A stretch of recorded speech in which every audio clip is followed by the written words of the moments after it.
Hello guys, कैसे हैं आप लोग। मैं अमित तंडा, आपका friend, philosopher and guide.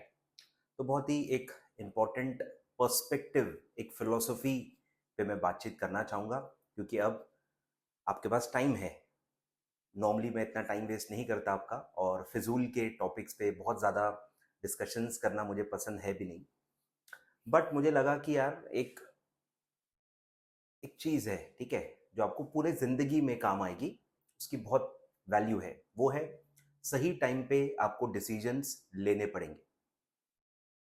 Decisions आप डिले नहीं कर सकते। अपॉर्चुनिटीज आपके लिए वेट नहीं करेंगी।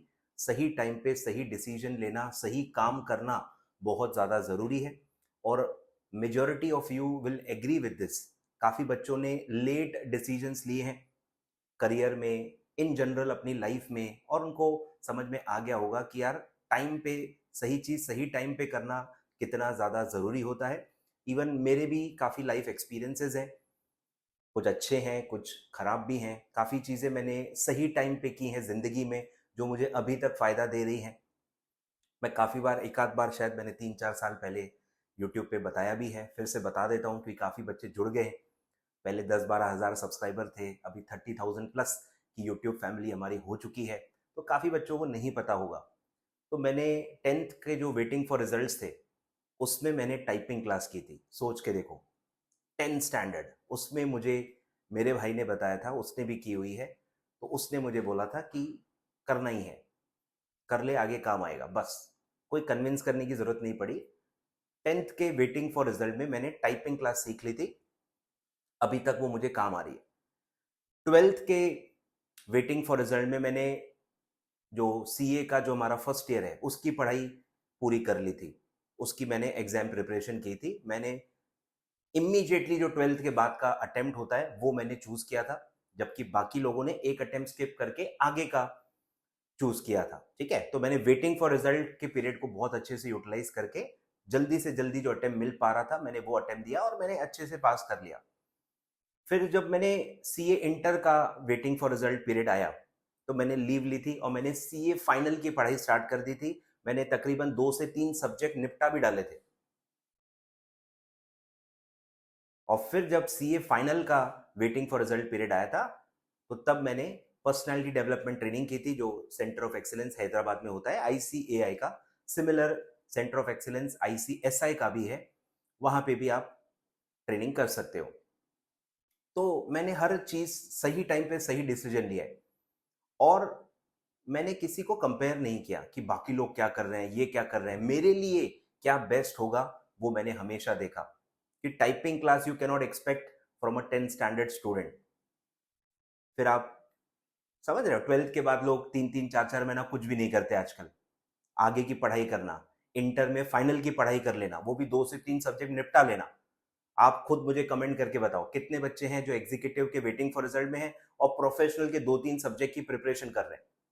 तो आप मेरे जैसे ही हो, आप मेरे जैसे ही हो, समझ रहे हो। You have to be extraordinary, क्योंकि यहाँ पासिंग परसेंट 10 से 12% ही होता है। मतलब 85 to 88% जो बच्चे कर रहे होते हैं, वो सब गलतियां ही होती हैं।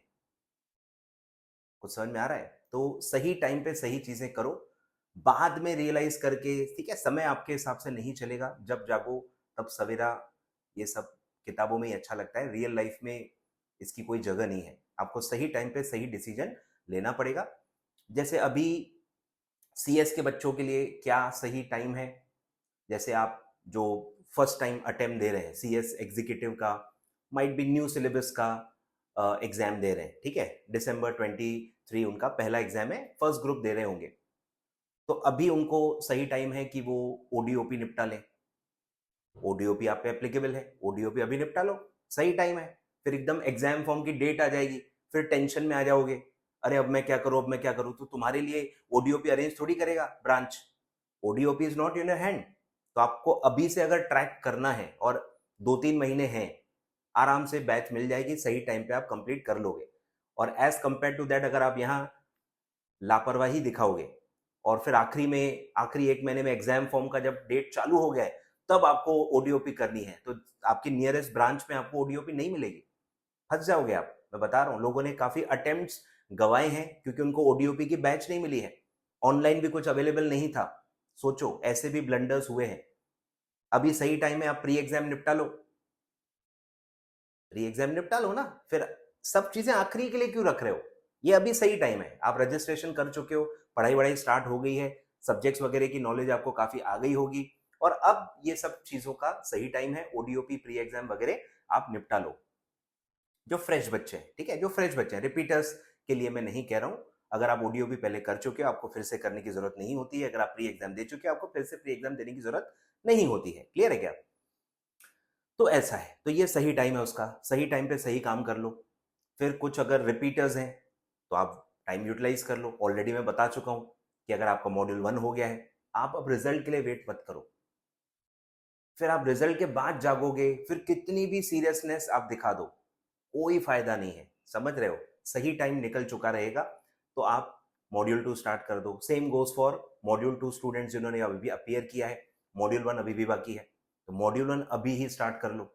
ये एकदम सही टाइम है। जैसे मुहूर्त होते हैं ना, कोई चीज आप ओपन करते हो, मुहूर्त करवाते हो, हवन करवाते हो, उसका एक ड्यूरेशन होता है, वैसे ही ये पढ़ाई स्टार्ट करने का, फुल मॉड्यूल पढ़ाई स्टार्ट करने का शुभ मुहूर्त चल रहा है, और एक बार वो हो गया फिर कुछ नहीं हो पाएगा। आए ख्याल में? फिर कोई प्रोफेशनल का बच्चा है, उसने भी एक आध मॉड्यूल या 2 मॉड्यूल दिए हैं, अभी भी और मॉड्यूल बाकी हैं, पढ़ाई स्टार्ट कर दो भाई, काय का इंतजार है आपका? अगर आपके अभी भी मॉड्यूल्स बाकी हैं, आपने फर्स्ट मॉड्यूल दिया है, सेकंड थर्ड अभी भी बाकी है, चालू कर दो। किसी से पूछो मत, बेसिक चीज है, चालू कर दो। मॉड्यूल 1 एंड 3 दिया है, मॉड्यूल 2 अभी भी बाकी है, मॉड्यूल 2 कर लो। 1 एंड 2 दिया है, 3 बाकी है, 3 स्टार्ट कर लो। पढ़ाई जब तक आपकी बाकी है, आपको हर दूसरी चीज से दूर रहना है। कोई सर्टिफिकेट कोर्स आपके लिए काम का नहीं होगा, कोई स्किल बेस्ड कोर्स आपके काम का नहीं होगा, कोई NISM, NCFM, stock market courses ये आपके कोई काम के नहीं है।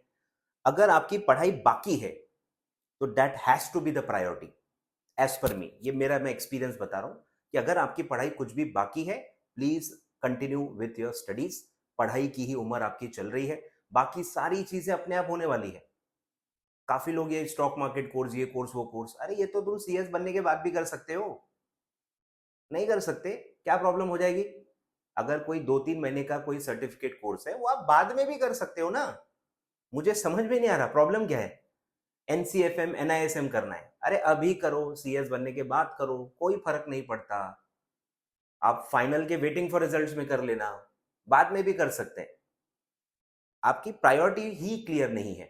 प्रॉब्लम ये है, मैं पहले भी बता चुका हूं, आपने CS को टेकन फॉर ग्रांटेड ले लिया। बस एक ही लाइन है, आपने मान लिया है कि हाँ ये तो है ही, ये तो मैं करूंगा ही, इसके अलावा क्या है, बस आप वहीं अट्रैक्टेड हो। पर जिस तरह से आप कंपनी सेक्रेटरी कोर्स कर रहे हो, उसकी वैल्यू ही डिग्रेड हो रही है। अगर आपके एग्जीक्यूटिव में 4-5 अटेम्प्ट लग गए हैं, प्रोफेशनल में भी अगर आप इसी अप्रोच से रहे तो प्रोफेशनल में भी लगने ही वाले हैं। फिर आप ट्रेनिंग में भी अगर मार खा गए, सोचो फिर ऐसे CS का कोई मतलब भी नहीं है। आ रहा है कुछ समझ में? तो अगर आपका पैर फिसल गया है तो आप संभल जाओ। अगर एग्जीक्यूटिव में अटेम्प्ट लग गए हैं, उसको आप बदल नहीं सकते, एटलीस्ट आप आगे सुधार कर सकते हो। तो आप पढ़ाई पे ही फोकस करो, कोशिश करो कि प्रोफेशनल फर्स्ट अटेम्प्ट में निकल जाए, तो कोई देखेगा भी नहीं कि आपको एग्जीक्यूटिव में कितने अटेम्प्ट लगे। प्रोफेशनल ज्यादा मायने रखता है, एग्जीक्यूटिव थोड़ा मुझे लगता है कि ओवर रेटेड है। मतलब डिफिकल्टी के मामले में लोगों को लगता है एग्जीक्यूटिव ज्यादा टफ है, ऐसा कुछ नहीं है। प्रोफेशनल कम बिल्कुल भी नहीं है। प्रोफेशनल लेवल एग्जाम बहुत टफ होती है, बहुत ज्यादा कवरेज होता है, और बहुत ज्यादा आपसे एक्सपेक्टेशन होती है, क्योंकि उसके बाद आप सीधे CS बन जाते हो। एग्जीक्यूटिव के बाद आप कुछ बनते नहीं हो, अभी भी आपका प्रोफेशनल बाकी होता है। तो वो जो लेवल ऑफ एक्सपर्टीज, जो इंटीग्रेसीज और जो बारीकियां आपको समझनी है, जो डेप्थ आपको पकड़नी है, वो उसकी एक्सपेक्टेशन बहुत ज्यादा होती है CS प्रोफेशनल में, क्योंकि इसके बाद फिर पढ़ाई आपकी खत्म होने वाली है, फिर चांस नहीं मिलता। तो प्रोफेशनल इसीलिए बहुत ज्यादा सीरियस होता है, बहुत ज्यादा आपको खुद ही फीलिंग आएगी। It's not about the level of paper, ये विद इन की मैं बात कर रहा हूं। एग्जीक्यूटिव में से वर्किंग नॉलेज से भी काम चल जाता है, आपको बाद में कवर अप करने का टाइम मिल जाता है, प्रोफेशनल के बाद नहीं मिलता। तो प्रोफेशनल इसलिए मुझे लगता है ज्यादा इंपॉर्टेंट होता है। और अगर आपका एग्जीक्यूटिव अच्छा नहीं रहा है, उसका ट्रैक रिकॉर्ड अच्छा नहीं रहा है, बट स्टिल अगर आप फोकस करो, अभी भी आप प्रोफेशनल फर्स्ट अटेम्प्ट में निकाल लो, ट्रेनिंग पे अगर आप अच्छा फोकस करो, ट्रेनिंग अच्छी जगह से करो, तो चीजें अभी भी सुधर सकती हैं। पर लोग कर क्या रहे हैं, जिनके एग्जीक्यूटिव के 4 अटेम्प्ट लग गए वो अब एलएलबी कर रहे हैं, वो सर्टिफिकेट कोर्सेज कर रहे हैं, वो ये खालीपन को भरने की कोशिश कर रहे हैं। अच्छी बात है, लेकिन गलत जगह से भर रहे हैं, गलत जगह से भर रहे हो आप। सर्टिफिकेट कोर्सेज आपके 4 अटेम्प्ट नहीं ढक सकती, बुरा लगेगा। ये अच्छा फील कराने, फील गुड वीडियो है भी नहीं ना, मैं वैसा पर्सन हूं जो फील गुड करने के लिए, लाइक्स के लिए करता हो। रियलिटीज बताने का मेरा हमेशा से मोटिव रहा है, सही टाइम पे सही चीज बताना हमेशा मेरा मोटिव रहा है इस टीचिंग फील्ड में आने का। ठीक है, किसी को खुश नहीं रखना है। ठीक है, तो इसीलिए मैं कह रहा हूं, आपकी नीयत अच्छी है, आपकी सोच अच्छी है, बस आपके तरीके गलत है। मैं उन सारे वही एग्जीक्यूटिव बच्चों को कहना चाहता हूं, अगर आपके अटेम्प्ट्स लग गए हैं तो सीएस से दूर मत भागो, और सीएस पे फोकस बढ़ाने की सोचनी चाहिए आपको। कि अगर मॉड्यूल 1 में ही लोगों को 4 अटेम्प्ट लग गए हैं, तो आप सीरियस हो जाओ ना कि मॉड्यूल 2 में अब नहीं लगना चाहिए। मॉड्यूल 1 मुझे, मॉड्यूल 2 एक बार में ही निकालना है, सीएस प्रोफेशनल मुझे अब एक बार में ही निकालना है। ये जोश जो है ना आपका, वो सीएस में ही लगाओ, तो शायद जो चीजें आप ढकने की कोशिश कर रहे हैं वो ढक जाएगी। प्रोफेशनल फर्स्ट अटेम्प्ट में निकल गया, ट्रेनिंग बहुत तगड़ी आपने कर ली, सब ढक जाएगा। मैं बता रहा हूं, एग्जीक्यूटिव के मार्क्स कोई देखेगा भी नहीं, देखेगा भी तो नजरअंदाज कर देगा, क्योंकि लेटेस्ट जो आपका परफॉर्मेंस है वो ज्यादा मायने रखता है। प्रोफेशनल फर्स्ट में निकाल लिया है, ट्रेनिंग बहुत बड़ी फर्म से की हुई है, अच्छे अच्छे प्रोजेक्ट्स, अच्छे अच्छे कॉम्प्लायंस के काम आपने किए हुए हैं, ईटी के मार्क्स, एग्जीक्यूटिव के मार्क्स या नंबर ऑफ अटेम्प्ट्स, सब ढक जाएगा। मैं बता रहा हूं आपको, सब ढक जाएगा।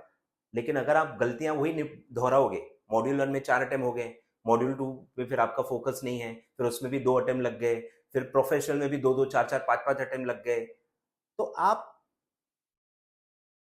एक सीढ़ी से, जैसे अपन पहला फिसल जाते हैं ना, पहला कदम फिसलते हैं तो गिरते ही जाते हैं, आप वो कर रहे हो, आप संभल नहीं रहे हो, आप और गिरते जा रहे हो, क्योंकि आपका फोकस शिफ्ट हो गया है, आप अदर चीजों पे ध्यान दे रहे हो, और अदर चीजें नहीं फिक्स कर पाएंगी ये चीजें, तो आप समझ लीजिए। ठीक है, समझ लीजिए।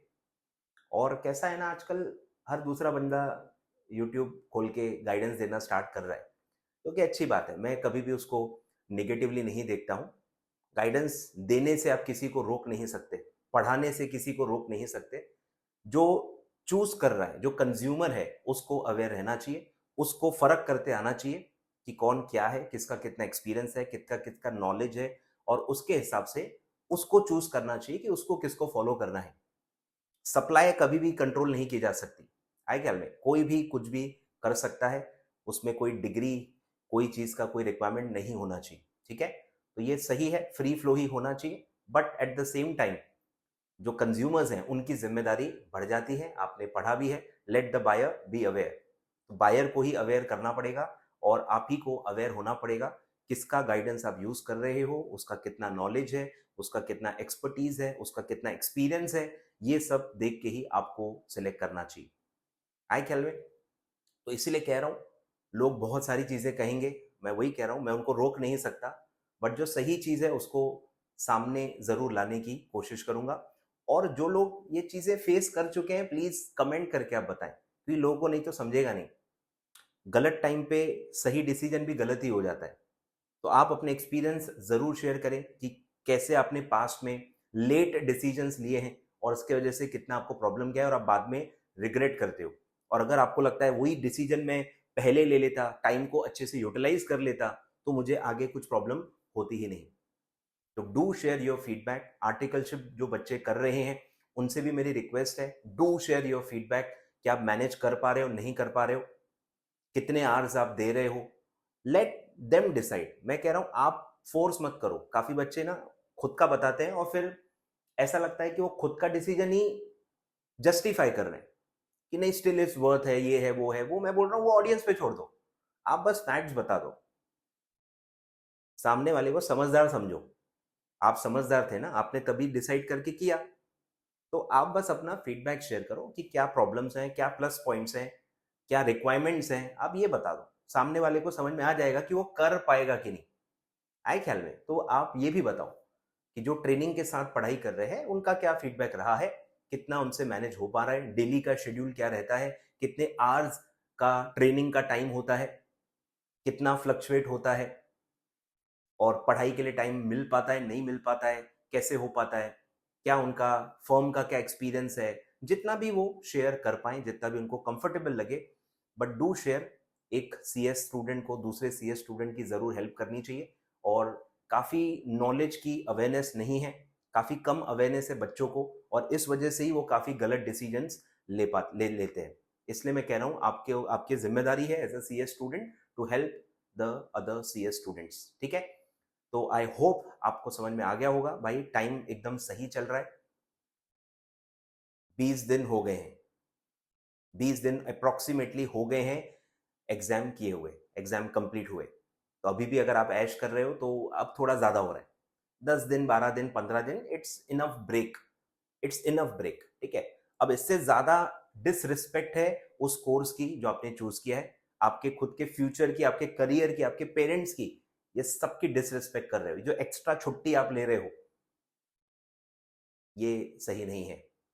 15 दिन मेरे ख्याल से काफी है, प्रोफेशनल कोर्स है ठीक है, बट 10-15 दिन तो एक छुट्टी बनती है अपने लिए, अपनी हेल्थ के लिए, अपने सोल के लिए। ओवरऑल एक ब्रेक बहुत जरूरी था और मैंने कहा भी था, बट अब थोड़ा ज्यादा हो गया, लोग अभी भी आराम करने के ही मूड में है, तो समझ रहे हो, तो ये सही नहीं है। ठीक है, तो thank you so much, and I hope आप सही टाइम पे सही डिसीजन लेने का जिगर रखोगे।